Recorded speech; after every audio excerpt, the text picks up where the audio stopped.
UFC Fight Night Bautista versus Oliveira happens this Saturday, February 7th, and I'm going to go over every single fight on the card, starting with the first fight, ending with the last fight, obviously, giving my eventful breakdown of each fight. Starting off with Priscilla Cachoeira versus Claudia Silga.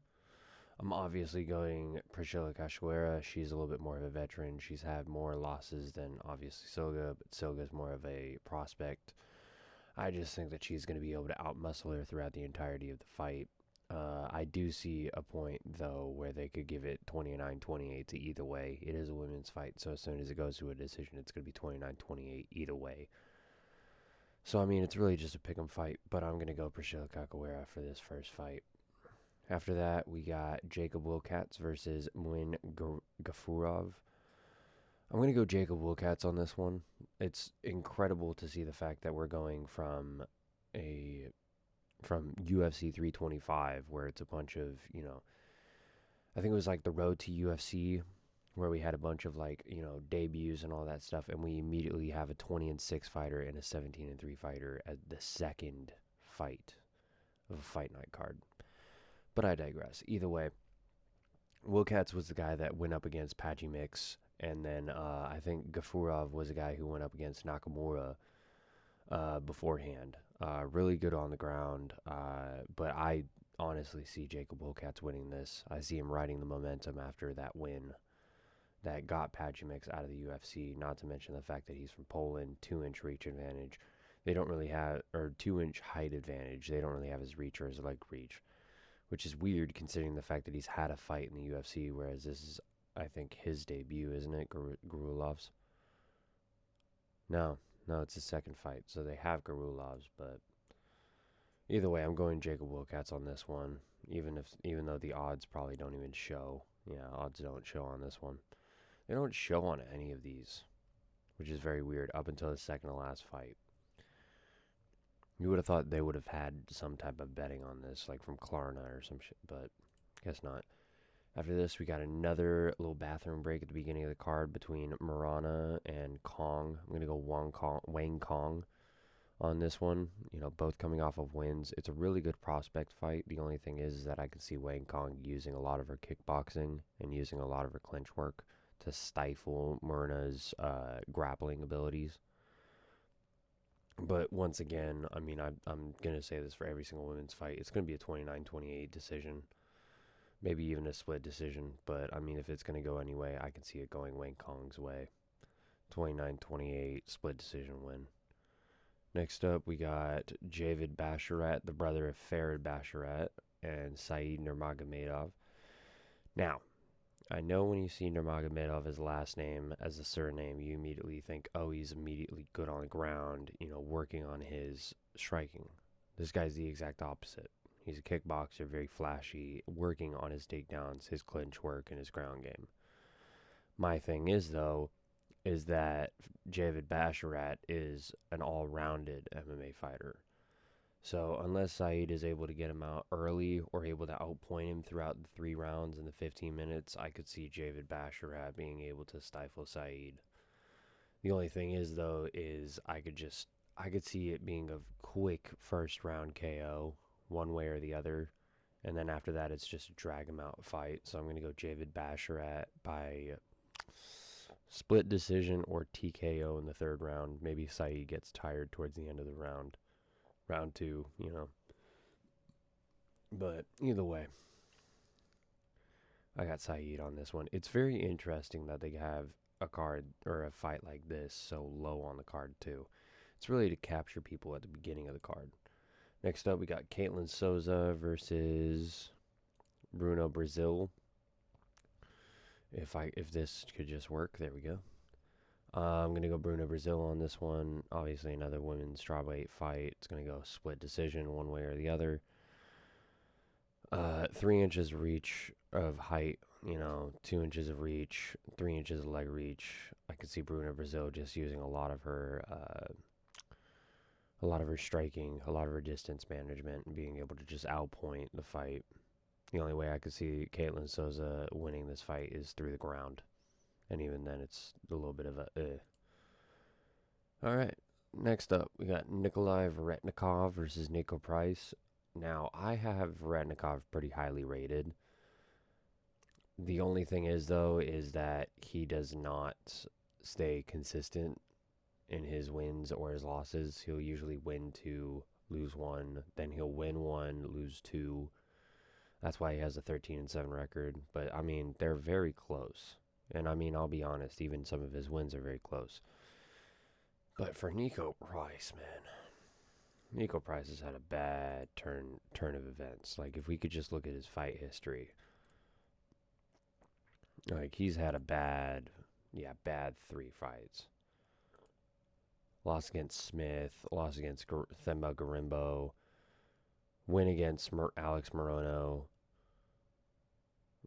loss against Price or loss against Lawler. I mean, it's not very great.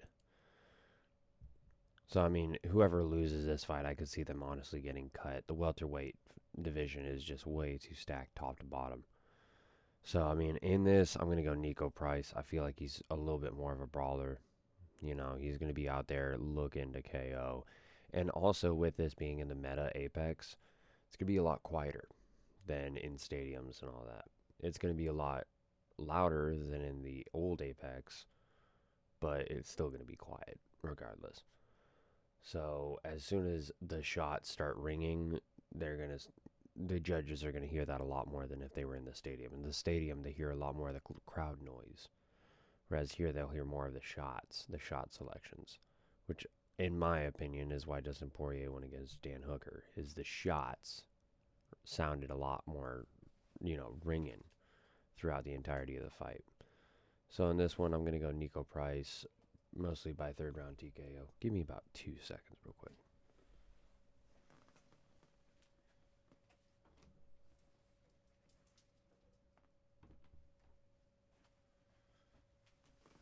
Sorry about that. I had to let my dog out. There we go. Alright, so yeah. Anyways, I got Nico Price, probably second round KO or split decision. Next up, we got Daniel Dancheco versus Alex Morono. I'm going to go Daniel Dancheco on this one. He's a lot more of a prospect. Really good on the feet. He's almost like a welterweight Rafael Fiziev in the fact that he's very powerful. He's almost like a mass of muscle. His kicks are devastating. Alex Morono, though, has had a lot of big, scrap 'em fights. Big veteran in the game, as you can see, 24-12, but I just don't see him getting far in this. I see Daniel Dancheco being able to win, probably knockout second round.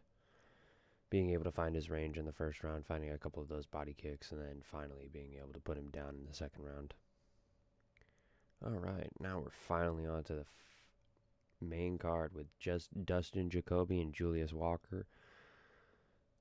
I'm going to go... Oh, no, this is an interesting one. I'm going to go Jacoby on this one. Jacoby's got the kickboxing acclimates. Give me 2 seconds real quick.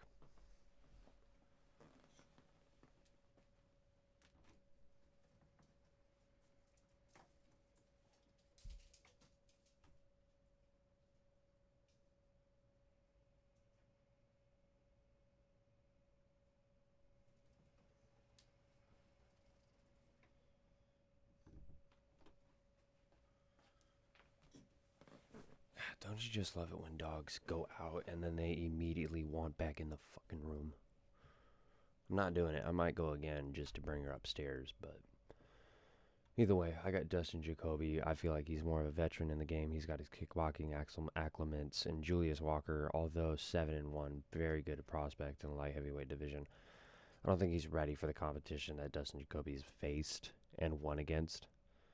So I'm going to go him winning, probably knockout first round, halfway in first round.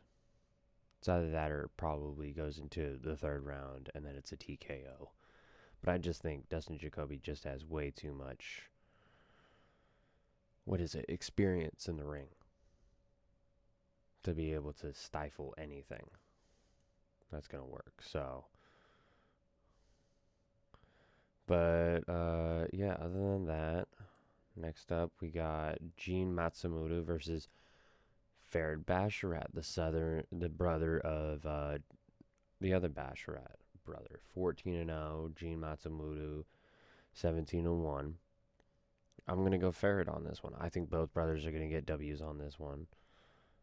But I think this one's gonna be a harder test than Jared would have faced in his fight. I mean, 17-1, real specimen, really good at his management. Almost like a bantamweight Paulo Costa, though. As soon as he finds his shots, he's going digging to the body.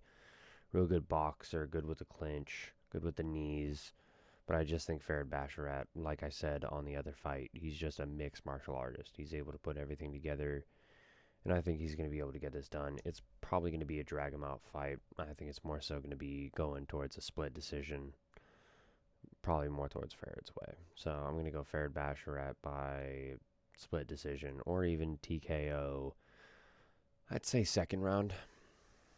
I think Gene Matsumoto might figure out something in the end of the first round, beginning of the second round, think he's getting some confidence, and then all of a sudden Farid comes in, steps back, lands that, I'd even say 2 down the pipe. Just connecting straight on that chin. So yeah, I'm going to go Farid Basharat, TKO, second round, or split decision. Up next, we got Olin Zaczek versus Marc-Andre Barriault. I'm going to go Marc-Andre Barriault.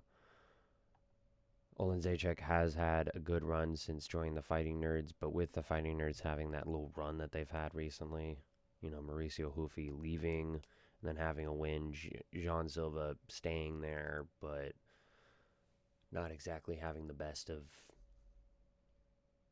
I'd say, a safe mentality. And I just think Olin Zaczek needs that in a camp, especially up against somebody like Marc-Andre Barriault. Marc-Andre Barriault is just going to be a juggernaut going forwards the entire time. Whether he gets hit, he's going to throw bombs left and right. So, I mean, if Olin Zaczek doesn't stay tight with his defense, I could see Barriault just steaming through him. But once it goes to the ground, it's going to be interesting, though. It's going to be very interesting. So, for me personally, I'm going Marc-Andre Barriault. I'm going to go probably submission second round. I think it's going to go to the ground. And then from there, he's going to find maybe an arm triangle on top position or something. It's like I could just see it. I don't know why, but I could just see it. Up next, we got the debut of Rizvan Kuniev versus Jalton Almeida. If I could just go there real quick. There we go. Or was Kuniev? I think Kuniev was in here. Oh, wait, yeah, no, he lost. Yeah, Kuniev lost in split decision against Blades. Going up against Jalton Almeida. I'm going to go Jalton Almeida on this one. Although there is big difference in the weight, I just think Jalton Almeida is going to be way too fast, not only in the striking department, but in the takedowns that he's going to get. And as soon as it goes to the ground, it's going to be over. After about a round or two, Kuniev is just going to get way too tired, way too quick. It's not going to be even close once it gets to the ground. The only thing Kuniev has is maybe the power, and if he sits on top and he gets to full mount. But even in half guard or full guard, I could see Jalton being able to throw up submissions left and right. So I'm going to go Jalton Almeida by submission, second round. Next up, the co-main event, we got Kyoji Horiguchi versus Amir Albazi. Now, me personally, I'm going to go with the underdog. I'm going to go Amir Albazi on this one. Kyoji Horiguchi is a minus 400 favorite on this one, and Amir Albazi is a plus 300, and I honestly think that the odds are a little swayed too much towards Horiguchi. He's had a good run, but I just don't think it's that good of a run to go up against Amir Albazi and be able to win 4 times. I'd even say 4 times out of 10. I don't even think he'd get that many. But he's a veteran in the game, 35-5. Amir Albazi, 17-2. Coming off of a loss against, who was it? Who was he up against? Alex Moreno. Or not Alex Moreno, Brandon Moreno. And then Horiguchi was up against Olimbenov. Or Olimbekov. But, I mean, if it goes to the ground, I could see Albazi getting up, and I see him having an advantage over Horiguchi in the stand-up. So I can see Amir Albazi getting this done by a unanimous decision, 29-28. And now to the main event, we got Vinicius Oliveira versus Mario Bautista. I'm going to go Vinicius Oliveira once again with the underdog, slight underdog on this, plus 150 to Mario Bautista's minus 175. Now, MMA Guru has a bounty on Bautista's head for anybody that can knock him out. And I think Vinicius Oliveira is going to be the first person to do that. Call me crazy. I think he's going to be the first person to do that. Vinicius Oliveira has the ground game to be able to get up from the ground or threaten a submission to reverse position. He has the striking tools to be able to stifle anything Bautista is going to do. The only thing I could see is Bautista being too confident and too ready for everything that's happening. So with that, I mean, Vinicius Oliveira is the only person that I've seen do a capoeira leg kick to end off a round. Like, he has almost too many tools in his tool bag. So it's really just a question of, do you want a free-form fighter in Vinicius Oliveira, or do you want a run-of-the-mill orthodox fighter that's going to keep his hands up, throw a leg kick, use his jab to find his range? I'm going to go Vinicius Oliveira. I think he's got an upside unlike we've seen in the bantamweight division. I think his disadvantagement is going to be better than what we've seen Mario Bautista face. Like, I see Vinicius Oliveira getting to the top 5. I don't see him winning a belt, but I see him definitely getting to the top 5.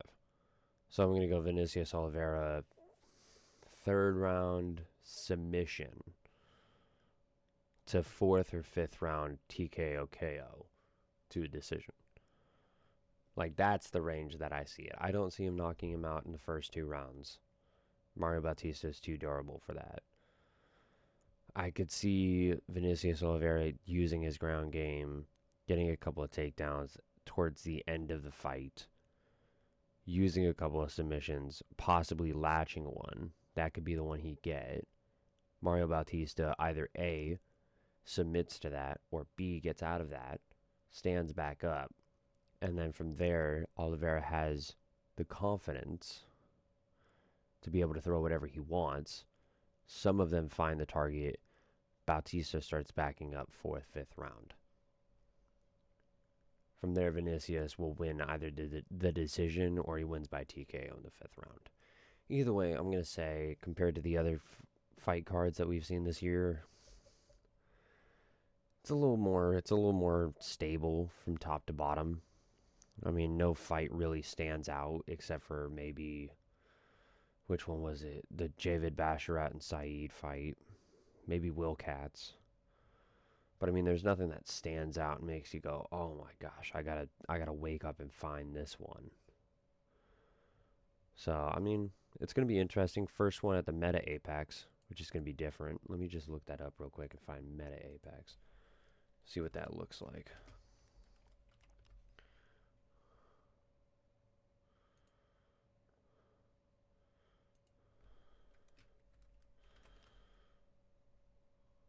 Yeah, so I mean, it just looks exactly the same. Oh, it's just renamed to it. It's just got more seats. Okay, so yeah, that's just stupid. All right. Yeah, no, that's going to be interesting because it's going to have more seats, but it's just going to be the same venue. So, other than that, it's going to be interesting. And then next week, we got Strickland versus Hernandez, which that's going to be interesting. So, I'm going to go through the news later on today, figure out which videos I'm going to drop for the rest of the week, and I will catch you guys later on. Bye-bye.